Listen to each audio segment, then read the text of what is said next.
The year was 2347, and humanity had been part of the Galactic Federation for exactly 73 years. When humans first reached the stars, they believed they would find friends among the alien races. They believed the galaxy would welcome them with open arms. They were wrong. The elder races saw humanity as children.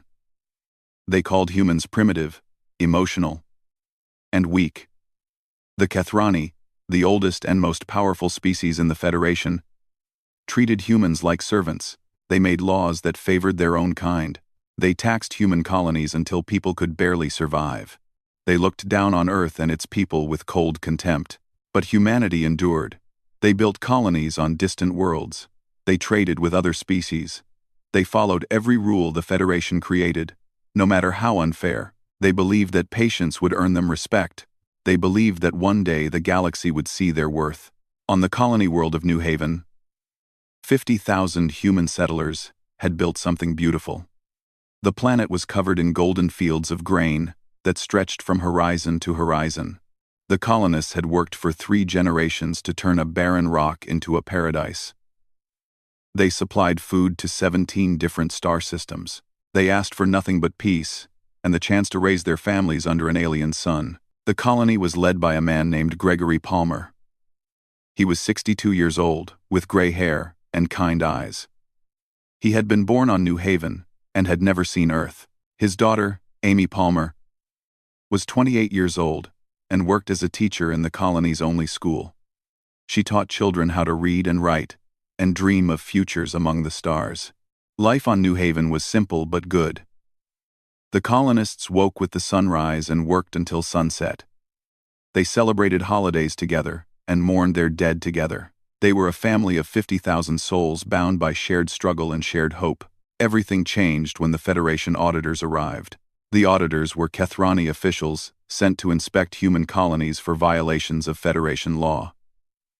They searched through records and questioned colonists for 3 days. On the 4th day, they found what they were looking for. The colonists had been trading with the Vorax, a species that had been expelled from the Federation decades ago. The Vorax had refused to pay tribute taxes to the Kethrani, so the Federation declared them criminals. Any contact with the Vorax was considered treason. Gregory Palmer tried to explain. The Vorax had offered medicine that saved hundreds of children during a plague 2 years ago. The Federation had refused to send help, saying human lives were not worth the expense. The colonists had no choice but to accept aid from whoever would give it. The auditors did not care about explanations. They transmitted their report to the Galactic Council and left without another word. 1 week later, the verdict came. High Arbiter Zelthos of the Kethrani stood before the Galactic Council in the Great Chamber on Nexus Station. He was tall and thin with pale blue skin and eyes like black glass. He had ruled the Federation for 200 years and had never shown mercy to anyone. He declared the entire colony of New Haven guilty of treason. There would be no trial. There would be no appeal. There would be no mercy. The sentence was death for every man, woman, and child on the planet. The execution would be broadcast live to every inhabited world in the Federation. It would serve as a lesson to all species about the cost of disobedience.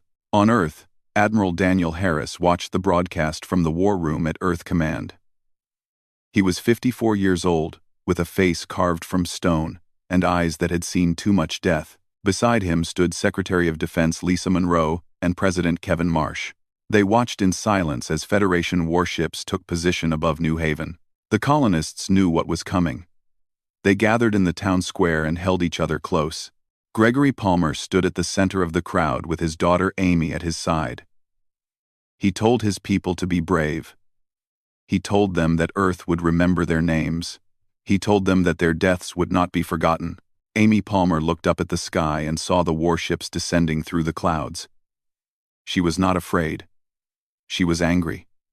She thought about her students and the futures they would never have. She thought about the children who would never grow up. She thought about the injustice of dying for the crime of accepting medicine that saved lives. She held her father's hand and waited for the end. The plasma cannons fired. New Haven burned. The golden fields turned to ash. The buildings melted into pools of molten metal. The people screamed as fire consumed them. 50,000 voices cried out in agony and then fell silent. The execution took 6 minutes. When it was over, nothing remained but a planet of glass and smoke. High Arbiter Zelthos appeared on screen. His face was calm and cold. He spoke directly to the camera, and his words were translated into every human language. Let this serve as a reminder. The Federation's laws are absolute. Humanity would do well to remember their place. The transmission ended. Admiral Harris stood frozen. His hands were clenched into fists so tight that his knuckles turned white. He had served in the military for 30 years. He had fought battles and lost soldiers. He had seen death in many forms. But he had never felt rage like this. Secretary Monroe wiped tears from her eyes. She had visited New Haven once, years ago. She remembered the children playing in the streets. She remembered the smell of fresh bread from the bakeries. She remembered how the colonists had welcomed her with smiles and open hearts. President Marsh was the last to speak. He was a quiet man who preferred diplomacy to conflict. He had spent his career building bridges between humanity and the other species. He had believed that peace was possible. He had believed that the Federation could be reformed from within. He did not believe that anymore. "Get me every military commander we have," he said.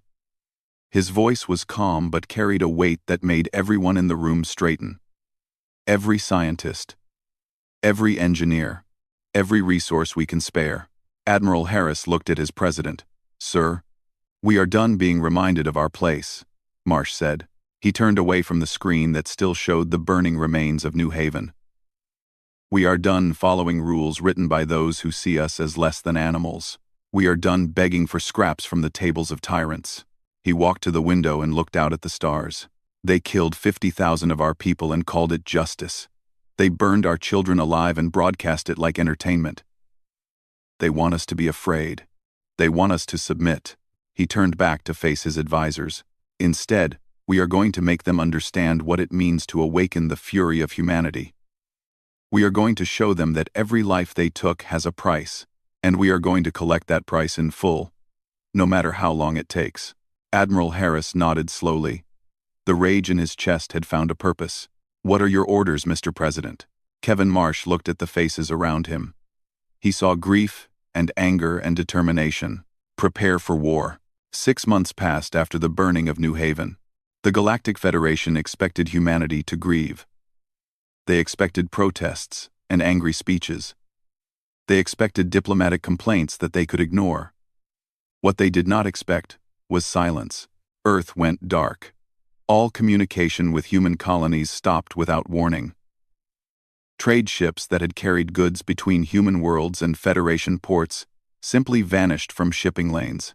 Human ambassadors packed their belongings and returned home without explanation. The seats reserved for human representatives in the Galactic Council chamber sat empty. The elder races laughed at first. They called it a tantrum. They said humanity was acting like children who had been punished and were now sulking in their rooms. High Arbiter Zelthos dismissed the silence with a wave of his thin blue hand. "They will return when hunger drives them back to our markets," he told the council. "Humans are weak. They cannot survive without Federation trade. Give them a few months, and they will come crawling back, begging for forgiveness." The other species nodded in agreement. They had dealt with rebellious worlds before. Isolation always broke them eventually. No species could survive alone in a galaxy controlled by the Federation, but weeks turned into months, and humanity did not return. Ambassador Laura Chen was the last human to leave Federation space. She was 46 years old with sharp eyes and a sharper mind. She had spent 20 years as a diplomat, navigating the complex politics of alien civilizations. She had learned to smile when she wanted to scream. She had learned to bow when she wanted to fight. On her final day on the Kethrani homeworld, she requested an audience with High Arbiter Zelthos. He granted it because he was curious. He wanted to see the defeat in her eyes. He wanted to hear her beg for mercy on behalf of her primitive species. Laura Chen did not beg. She stood before his throne in the great hall of the Kethrani Palace. The ceiling rose 100 meters above her head, covered in murals depicting Kethrani conquests throughout history. Statues of ancient warriors lined the walls, their stone eyes staring down at the small human woman who dared to stand before their descendant. Zelthos looked at her with amusement. "Have you come to apologize for your species, Ambassador? Have you come to promise that humanity will behave?" Laura Chen met his gaze without flinching. "I have come to deliver a message from my government." "Speak then." "I am curious what words the humans have chosen to express their submission." "Speak then." Laura took a slow breath. She had practiced this moment 1,000 times in her mind. She had imagined the satisfaction of saying these words to the creature who had ordered the deaths of 50,000 innocent people.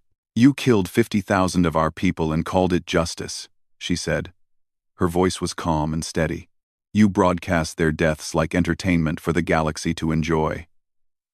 You burned children alive and laughed as they screamed." Zelthos leaned forward on his throne. The amusement in his eyes flickered for a moment. "My government wants you to know something," Laura continued. "We remember every name, every face, every child who cried for their mother as your ships burned them to ash. We have recorded their stories. We have preserved their memories, and we are coming." The hall fell silent. The guards shifted nervously. No one had ever spoken to the High Arbiter this way. Zelthos laughed. It was a cold sound that echoed off the ancient walls. "You are coming? With what army? Your species can barely build ships capable of crossing between stars. Your weapons are toys. Compared to ours, you have nothing that could threaten the Federation." Laura Chen smiled. It was not a warm smile. "You are right that we were weak," she said. "You are right that we were primitive. But you made a terrible mistake. High Arbiter. You taught us that peace was impossible. You showed us that the only language the Federation understands is violence. And humans are very quick learners." She turned and walked toward the door. At the threshold, she paused and looked back over her shoulder. "Enjoy your empire while it lasts. It will not last much longer." She left the Kethrani homeworld that same day. Her ship jumped to hyperspace, and she never looked back. Zelthos dismissed her words as empty threats. He returned to the business of ruling his empire, and forgot about the small human woman who had dared to challenge him. This was the greatest mistake of his long life. On Earth, the preparations had already begun. Admiral Daniel Harris stood at the center of humanity's largest secret. Deep beneath the surface of Luna, a vast complex stretched for hundreds of kilometers. Thousands of workers labored around the clock in shifts that never ended. They were building something the galaxy had never seen. Captain Nathan Cole walked beside the Admiral through corridors of gleaming metal and humming machinery. He was 38 years old with brown hair and calm gray eyes. He had been chosen to command the first of a new class of warship, a vessel that existed only in theory until 6 months ago. "The prototype is ready for testing," Cole said. "The engineers say she exceeds every projected specification." Harris nodded. "Show me." They entered a hangar so large that clouds formed near the ceiling. In the center of the vast space sat a ship unlike anything humanity had ever built. She was sleek and dark, her hull covered in materials that seemed to absorb light rather than reflect it. She was beautiful in the way that predators are beautiful. "We call her Judgment," Cole said. "She can outrun anything in the Federation fleet. Her weapons can cut through their shields like they are not there. Her armor can withstand direct hits from their plasma cannons." Harris walked around the ship slowly, taking in every detail. "How is this possible? We were decades behind the Federation in technology." "We were," Cole agreed. "But the Federation shared their technology with each other centuries ago. They stopped innovating because they believed they had reached the peak of what was possible. We had no such illusions. Our scientists started from scratch and found solutions the elder races never imagined." Harris placed his hand on the hull of the ship. It was warm beneath his palm, humming with contained power. "How many can we build? With current resources, we can produce 50 ships within 18 months. If we expand the facilities on Mars and Europa, we can double that number." Harris turned to face his captain. "The President wants Phase 1 ready in 6 months. Can we do it?" Cole did not hesitate. We can do it in 5. Across human space, the same scene repeated itself on a dozen worlds. Factories that had once produced farming equipment now built weapons. Universities that had studied peaceful sciences now focused on military applications. Every resource humanity possessed was directed toward a single goal. President Kevin Marsh received reports every day. He read about new breakthroughs in propulsion technology. He studied designs for weapons that could crack planets. He reviewed plans for an invasion force that would shake the foundations of the galaxy. Secretary Monroe visited him one evening in his private office. She found him standing at the window, staring at the stars. "The Federation ambassadors are demanding to know why we have gone silent," she said. "They are threatening sanctions." Marsh did not turn from the window. "Let them threaten. By the time they realize what we are doing, it will be too late. Some of our allies are worried. They think we are making a mistake. They say we cannot win a war against the entire Federation." Now Marsh turned. His eyes were hard and cold. Nothing like the gentle diplomat he had been 6 months ago. "They burned 50,000 of our people alive and called it justice," he said. "They murdered children to teach us a lesson about obedience. I do not care about the odds. I do not care about the risks. I care about one thing and one thing only." "What is that?" "Making them pay. Every single one of them. Until the galaxy understands that human lives are not cheap. Until every species in the Federation knows that there is a price for murdering our people. And we are going to collect that price. Even if it costs us everything we have." Monroe nodded slowly. She understood. They all understood. The silence of humanity was not surrender. It was preparation. The Kathrani had ruled the galaxy for 3,000 years. Their empire stretched across 400 star systems. Their fleets had conquered dozens of species. Their armies had never lost a war. They believed themselves to be invincible, chosen by destiny to rule over lesser races forever. That belief died on a quiet Tuesday morning. Captain Nathan Cole sat in the command chair of the Judgment, watching the stars stretch and blur as his ship traveled through hyperspace. Around him, his crew worked in focused silence. They had trained for this moment for 18 months. They had run simulations 1,000 times. They knew their jobs better than they knew their own names. 5 minutes to emergence, his navigation officer reported. Her name was Karen Wells, and she was 29 years old. She had lost 2 cousins on New Haven. Her hands were steady on the controls. Cole nodded. "Signal the fleet. All ships to battle stations." Behind the Judgment, 29 other warships followed in perfect formation. They were the first wave of humanity's vengeance, the tip of a spear that would pierce the heart of the Kathrani Empire. The ships emerged from hyperspace above Kethra Prime, the homeworld of the most powerful species in the galaxy. The planet filled the view screen, a sphere of purple oceans and silver continents. Orbital stations circled it like jewels on a necklace. Defense platforms bristled with weapons. A fleet of 112 warships patrolled the space around their sacred world. The Kathrani detected the human fleet immediately. Alarms screamed across their command networks. Officers scrambled to their posts. Admirals shouted orders. They had never been attacked here. No species had ever been foolish enough to threaten their homeworld. High Arbiter Zelthos received the news in his palace. He was preparing for a ceremonial dinner when his military advisor burst into the room. "Human ships have appeared in orbit," the advisor said. His voice trembled with disbelief. 30 vessels. They are holding position above the northern continent." Zelthos felt a chill run down his spine. He remembered the human ambassador and her promise. "We are coming." He had dismissed her words as empty threats. He had underestimated the primitive species that he had tormented for 7 decades. "Destroy them," he ordered. "Send everything we have." The Kathrani fleet moved to intercept. 112 warships, each one larger and more powerful than anything humanity had possessed a year ago. They formed a wall of metal and firepower between the human fleet and their homeworld. Admiral Vecthos commanded the defense fleet from his flagship. He was old, even by Kathrani standards, a veteran of 17 wars. He had crushed rebellions and conquered worlds. He expected this battle to be the easiest of his career. He opened a channel to the human ships.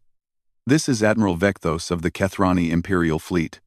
You have committed an act of war by entering our space without permission. Surrender immediately and you will be granted a quick death."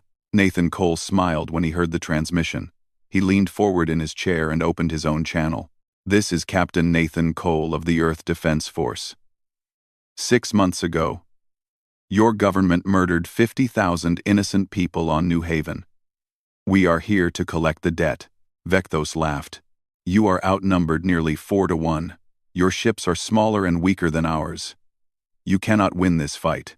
Then come and prove it." Cole closed the channel and turned to his weapons officer. "All ships, fire at will." The battle began. The human ships moved in ways that should have been impossible. They accelerated faster than any vessel Vecthos had ever seen. They changed direction instantly, dodging plasma fire that should have destroyed them. They danced through the Kethrani formation like ghosts, appearing and disappearing in bursts of impossible speed. And their weapons. Vecthos watched in horror as beams of white light cut through his ships like knives through paper. Shields that had withstood direct hits from enemy fleets collapsed in seconds. Armor that had been forged from the strongest metals in the galaxy melted and vaporized. Ship after ship exploded in brilliant flashes of fire. "How is this possible?" Vecthos screamed. Their technology was primitive.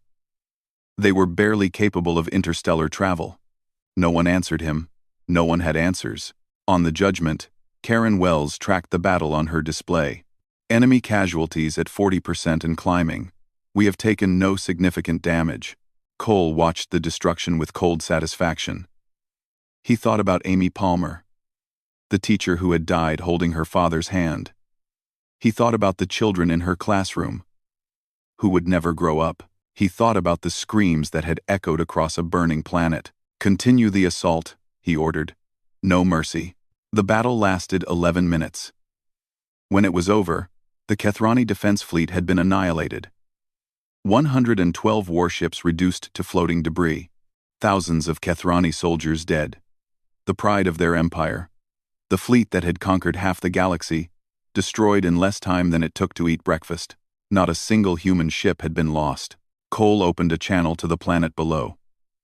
His face appeared on every screen across the Kethrani homeworld. Billions of aliens stared at the human who had just destroyed their invincible fleet. 6 months ago, your High Arbiter murdered 50,000 innocent people and called it justice, Cole said. His voice was calm and steady. Today, we begin collecting what is owed. You have 48 hours to surrender Zelthos and every council member who voted for the execution. Refuse. And we will dismantle your civilization piece by piece until there is nothing left but the memory of what you once were. The transmission ended. On the surface of Kethra Prime, chaos erupted. Citizens fled to shelters. Military commanders argued about what to do. Politicians blamed each other for the disaster. No one knew how to respond to a threat they had never imagined possible. High Arbiter Zelthos sat alone in his throne room. The murals of Kethrani conquest seemed to mock him now. The statues of ancient warriors stared down with cold stone eyes, judging him for his failure. He had ruled for 200 years. He had crushed rebellions and punished the disobedient. He had ordered the deaths of millions without losing a moment of sleep. He had believed that power made him untouchable. Now he understood the truth. Power meant nothing without the strength to defend it. Across the Federation, word of the battle spread like wildfire. Species that had suffered under Kethrani rule watched the footage with disbelief and wonder.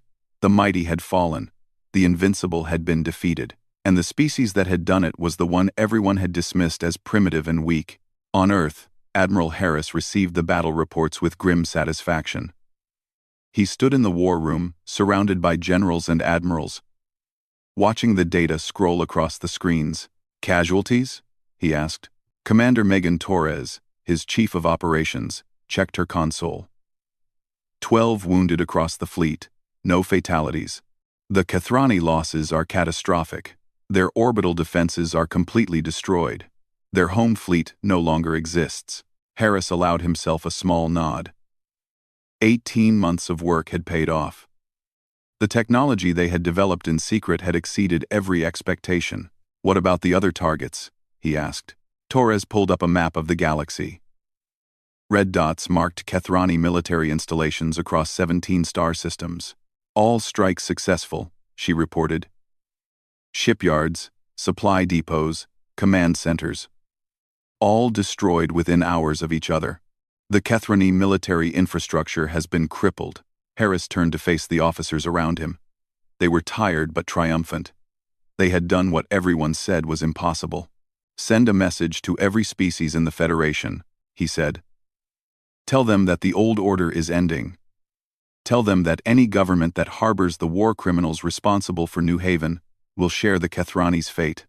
And tell them that any species that stands with humanity will be protected." The message went out to 1 billion worlds. The galaxy would never be the same again.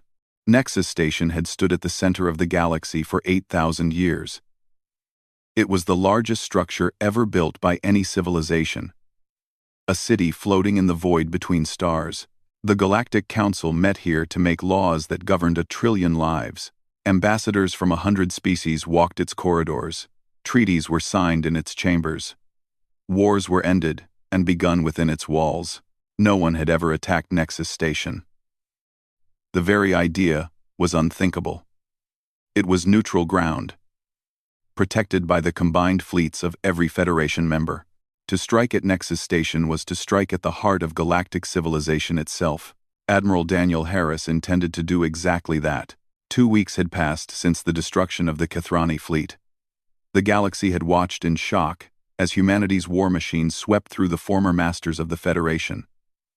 Colony after colony fell. Military bases that had stood for centuries were reduced to rubble. The Kethrani Empire, which had seemed eternal, crumbled like sand castles before a rising tide. High Arbiter Zelthos had fled to Nexus Station, believing it to be the only safe place left in the galaxy. The other council members who had voted for the New Haven execution joined him there. They huddled in their chambers and begged the other Federation species to protect them. Some species refused. They had suffered under Kethrani rule for too long. They remembered their own dead, their own burned worlds, their own children murdered for minor offenses. They watched humanity's vengeance with quiet satisfaction and did nothing to stop it. Other species hesitated. They feared the Kethrani, but they also feared humanity now. They did not know which side would win, so they waited and watched. A few species rallied to defend the Council. They sent ships to guard Nexus Station, hoping to stop the human advance. Their combined fleet numbered 300 vessels, drawn from 12 different civilizations.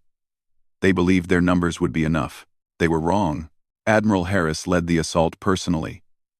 He stood on the bridge of his flagship, the Retribution, watching the station grow larger on his view screen. 50 human warships followed behind him, each one carrying soldiers trained specifically for this mission. "Enemy fleet is moving to intercept," his tactical officer reported. 300 vessels forming defensive positions around the station. Harris nodded. "Launch the first wave.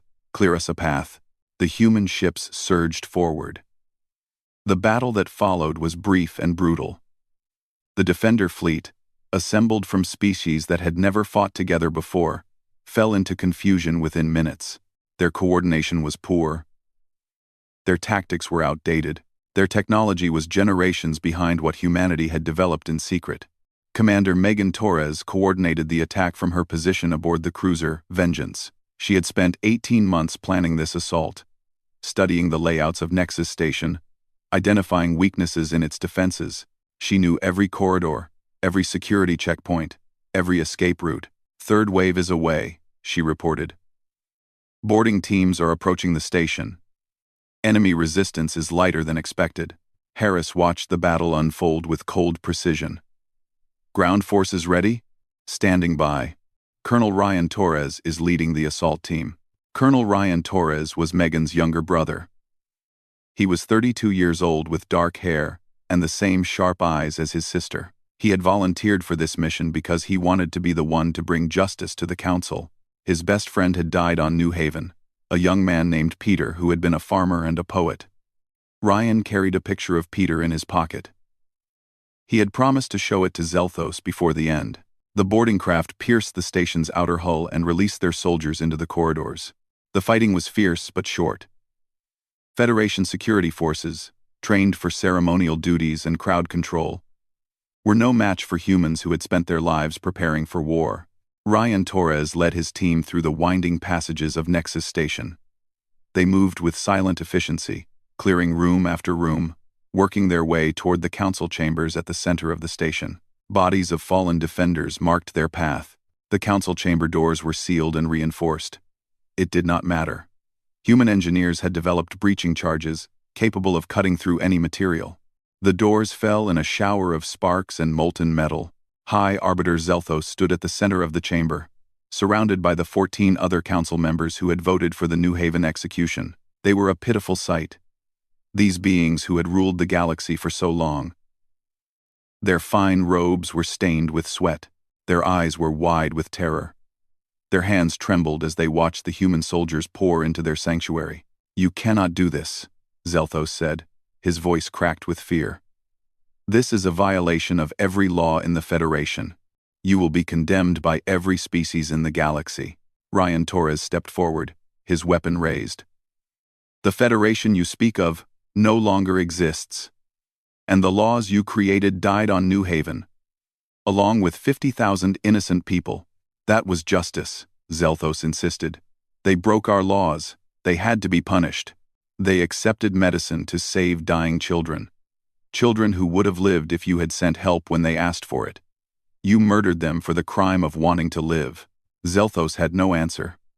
He had never needed to justify himself before. He had never faced consequences for his actions. He had believed that power made him untouchable, that his position protected him from judgment. He was about to learn otherwise. Admiral Harris arrived in the chamber minutes later. He walked through the ranks of kneeling prisoners until he stood face to face with the being who had ordered the deaths of 50,000 people. Zelthos looked smaller up close, older and more fragile than he had appeared on the broadcasts. "Do you remember what you said after the execution?" Harris asked quietly. "You said humanity would do well to remember their place. You wanted us to be afraid. You wanted us to submit." Zelthos said nothing. "Instead, you united us. You gave us a purpose. You turned a species that had been content to follow your rules into an army with nothing left to lose." Harris stepped back. "You broadcast the deaths of our people to teach us a lesson. Now the galaxy will watch as we teach you one." The execution was swift and public. It was transmitted to every inhabited world in the Federation, just as the burning of New Haven had been. Billions of beings watched as the council members who had voted for genocide faced the consequences of their decision. There were no drawn-out speeches, no theatrical displays. Just quick, clean justice. When it was over, Harris addressed the watching galaxy. "Humanity did not ask for war," he said. His voice was steady, neither angry nor triumphant. "We came to the stars, seeking friends, and found masters instead. We accepted your laws, your taxes, your contempt. We asked only to live in peace. Your answer was to murder our families and call it justice." He paused, letting the words sink in. "The old Federation is dead. What rises in its place will be built on equality, not tyranny, on justice, not slaughter. Any species that wishes to join us as partners is welcome. Any government that believes it can treat innocent lives as examples to be burned will learn that humanity has a very long memory and absolutely no mercy for tyrants." The transmission ended. Across the galaxy, beings of every species sat in stunned silence. The order they had known for millennia was gone. The masters they had feared and obeyed were dead, and the species they had dismissed as primitive stood triumphant over the ruins of an ancient empire. Secretary Lisa Monroe watched the broadcast from Earth. Beside her, President Kevin Marsh sat with his hands folded, his face unreadable. "Do you think they understand now?" she asked. The president considered the question for a long moment. "They are beginning to," he said. "But we are not done yet. Justice has been served, but peace must still be built. That will be the harder task." Monroe nodded. She looked at the stars through the window, the same stars that had seemed so distant and cold before the war. Do you think we can do it? Build something better? Marsh smiled faintly. It was the first time he had smiled in months. We have to try. That is what makes us human. 5 years had passed since the burning of New Haven. The galaxy had changed beyond recognition. The Galactic Federation, which had ruled for 8,000 years, existed only in history books. The Kethrani Empire, which had dominated 400 star systems, had collapsed entirely. The council that had ordered the execution of 50,000 innocent people had been destroyed, its members brought to justice, its tyranny ended forever. In its place rose something new.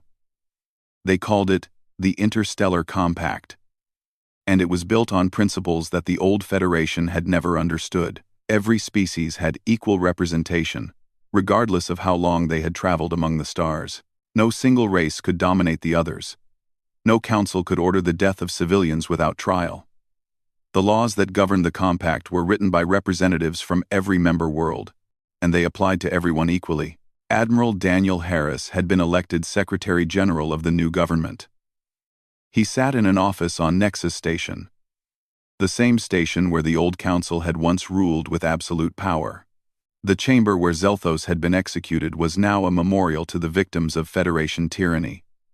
Visitors from across the galaxy came to pay their respects. Harris looked out the window at the stars. He was 60 years old now, his hair more gray than black, his face lined with the weight of everything he had seen and done. He had not sought this position. He had wanted to retire after the war, to find a quiet place where he could forget the battles and the bloodshed. But humanity had asked him to lead, and he could not refuse. His assistant entered with a stack of reports. She was a young woman named Grace Sullivan. Barely 25 years old, she had been born after the New Haven massacre, part of a generation that had grown up hearing stories about the war and its heroes. The treaty negotiations with the Vorax are complete, she said. They have agreed to join the compact as full members. Harris smiled faintly. The Vorax, the species whose medicine had saved hundreds of children on New Haven, had been outcasts for decades. Now they would take their place among the civilized worlds. Their exile finally over. And the memorial ceremony? He asked. Everything is prepared. The president is already en route to New Haven. The survivors and families have gathered at the site. Harris nodded. He had planned to attend the ceremony himself, but the demands of his position kept him tied to Nexus Station. He would have to watch from afar, like so many others who could not make the journey. On the world that had once been called New Haven, a crowd had gathered at the center of what used to be a thriving colony. Nothing remained of the original settlement. The plasma bombardment had reduced everything to glass and ash. The golden fields of grain that had fed 17 star systems were gone forever, but something new had been built in their place. A memorial rose from the center of the destruction, a tower of white stone that reached toward the sky. On its surface, carved in letters that would last for millennia, were the names of all 50,000 victims. Every man, woman, and child who had died on that terrible day was remembered here. President Kevin Marsh stood at the base of the memorial, looking up at the endless list of names. He had aged in the 5 years since the war began. His hair was white now, his movements slower than they had been. The fire that had burned in his eyes during the conflict had dimmed to something quieter, something sadder. He placed a wreath at the base of the tower and turned to address the crowd. Survivors of the massacre had traveled from across the galaxy to be here. Family members who had lost parents, children, siblings, friends who had never said goodbye. They stood together in the pale sunlight, united by grief and by memory. 5 years ago, we made a promise, Marsh said. His voice was softer than it had been during the war, but it carried clearly across the silent gathering. We promised that their deaths would not be forgotten. We promised that those responsible would face justice. We promised that we would never allow such a tragedy to happen again. He paused, looking at the faces around him. Some were crying. Others stood with expressions of quiet resolve. All of them carried wounds that would never fully heal. Today, I can say that promise has been kept. The council that ordered their murder is gone. The empire that enabled it has fallen. The galaxy has been rebuilt on foundations of equality and justice. Humanity stands as proof that no power in the universe can slaughter innocence and escape consequence. He looked up at the memorial, at the names carved into stone. But our work is not finished. We have built something new on the ashes of tyranny. Now we must prove that we are better than those who came before us. We must show the galaxy that humanity fights not for conquest but for justice, not for power but for peace, not for revenge but for a future where no child has to fear being burned alive for the crimes of others. Admiral Nathan Cole stood at the edge of the crowd. He had been promoted twice since the war, and now commanded the entire peacekeeping fleet that patrolled the former Federation territories. His ships were still the most advanced in known space. A constant reminder of what humanity could do when provoked. But Cole did not think about war anymore. He thought about the children he had seen playing in the rebuilt colonies. He thought about the schools that had been opened, the hospitals that had been constructed, the lives that were being built on worlds that had known only fear for so long. Beside him stood Captain Karen Wells, his former navigation officer. She had been promoted as well, and now commanded her own vessel. Her cousins had died on New Haven. But she had found a way to move forward. She had found purpose in protecting others, so that no one would have to suffer what her family had suffered. "Do you think they would be proud of us?" she asked quietly. "The ones we lost?" Cole considered the question. He thought about Amy Palmer, the teacher who had died holding her father's hand. He wondered what she would say if she could see what humanity had become. "I think they would want us to keep going," he said finally. "They would want us to build something worth dying for. Something their children and grandchildren could be proud of." Commander Megan Torres stood nearby with her brother Ryan. The colonel had retired from active duty after the war, but he still wore his uniform to ceremonies like this one. He still carried the picture of his friend Peter, the farmer and poet who had burned with the others. "Do you ever regret it?" Ryan asked his sister. "The things we did during the war?" Megan thought about the battles she had planned, the attacks she had coordinated, the lives she had ended. She thought about the council members kneeling in the chamber, waiting for judgment. She thought about the price of justice and whether it had been too high. "I regret that it was necessary," she said, "but I do not regret doing what had to be done. They gave us no choice. They thought we were weak, that we would accept any cruelty without fighting back. They were wrong." The ceremony ended as the sun began to set. The survivors and family members filed past the memorial one by one, touching the names of their loved ones, whispering final goodbyes.